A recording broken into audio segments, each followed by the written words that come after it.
আসসালামু আলাইকুম বন্ধুরা, কেমন আছেন? আজকে দুপুরবেলায় আমি পালং শাক রান্না করব। আলু, পালং শাক, মাছের ঝোল। আমি প্যানে তেল দিয়ে দিচ্ছি, তেল গরম হয়ে গেছে। এখন মাছ ভেজে নেব। লবণ দিয়ে, হলুদ গুঁড়া দিয়ে মাছ ভেজে নিচ্ছি। যেহেতু তরকারিতে দেবো ওই মাছটা, তাই মরিচের দরকার পড়ে না। তরকারিতে দেওয়া মাছ অত কড়া করে ভাজার দরকার পড়ে না, হালকা করে একটু ভেজে নেব, তরকারিতে দেব। আমি পালং শাক, নতুন আলু, মাছ রান্না করব আজকে দুপুরবেলা। তো আমার মাছ ভাজা হয়ে গেছে, কড়াই বসিয়ে দিচ্ছি, কয়েকটা তেল দিয়ে দিচ্ছি, সরিষা তেল। পেঁয়াজ দিয়ে দিব, এখানে পেঁয়াজ দিয়ে দিচ্ছি, কাঁচামরিচ, পেঁয়াজ। এখানে জিরা ফোড়ন দিচ্ছি, জিরাটা স্কিপ হয়ে গেছে। আমি ফোড়নে গোটা জিরা দিই, গোটা জিরা দিয়ে দিচ্ছি। পেঁয়াজ, মরিচ ভেজে নেব। আলু দিয়ে ঝোল রান্না করব আজকে, নতুন আলু। পেঁয়াজ মরিচ ভাজা হয়ে গেছে, এখানে আমি আলু দিয়ে দিব। ভালোভাবে পেঁয়াজ মরিচ ভেজে নিচ্ছি, আলু দিয়ে দিচ্ছি। নতুন আলু, পেঁয়াজ মরিচ ভেজে নিচ্ছি। এখানে হলুদ গুঁড়া, ধনিয়া গুঁড়া, লবণ দিয়ে দিব আমি।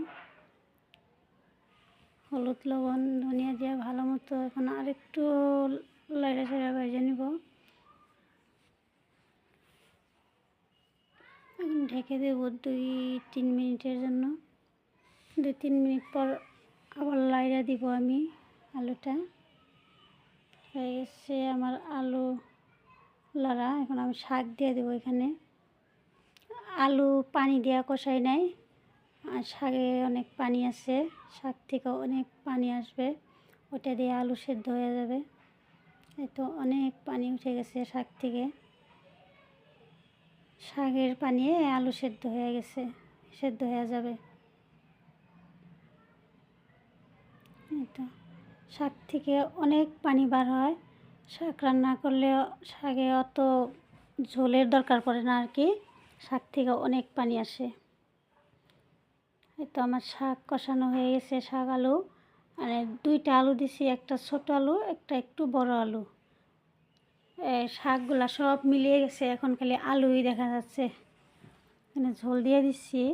আমার শাক আলু কষানো হয়ে গেছে, ঝোলের পানি দিয়ে দিচ্ছি। মাছ তো ভেজে রাখছি, এটা অল্প পরে দিব, পানিটা জাল হওয়ার পরে। এই তো এখন পানি জাল হয়ে গেছে, শাক আলু কষানো হয়ে গেছে। এখন আমি এখানে মাছ দিয়ে দিব। মাছ যেহেতু ভেজে রাখছি, মাছ দিয়ে দিচ্ছি। শীতের দিনে শাক সবজি খেতে ভালো লাগে। নতুন আলু, নতুন শাক, পালং শাক, নতুন আলু, নতুন সব শাক সবজি ঠান্ডার দিনে খাইতে ভালো লাগে। শীতের দিনে সব সবজিই ভালো লাগে। আমি সব তরকারিতে ধনিয়া পাতা দিই না, সব তরকারিতে ধনিয়া পাতা দিলে আমার ভালো লাগে না। যেমন কপি, আলু, বেগুন এগুলোর মধ্যে ধনিয়া দিলে ভালো লাগে, শাকের তরকারিতে ধনিয়া দিলে আমার ভালো লাগে না, তাই আমি দিলাম না। তা আপনারা এভাবে রান্না করে খাবেন বন্ধুরা। আমি কিন্তু কাউরে রান্না শিখাই নাই, আমি কি করে রান্না করে খাই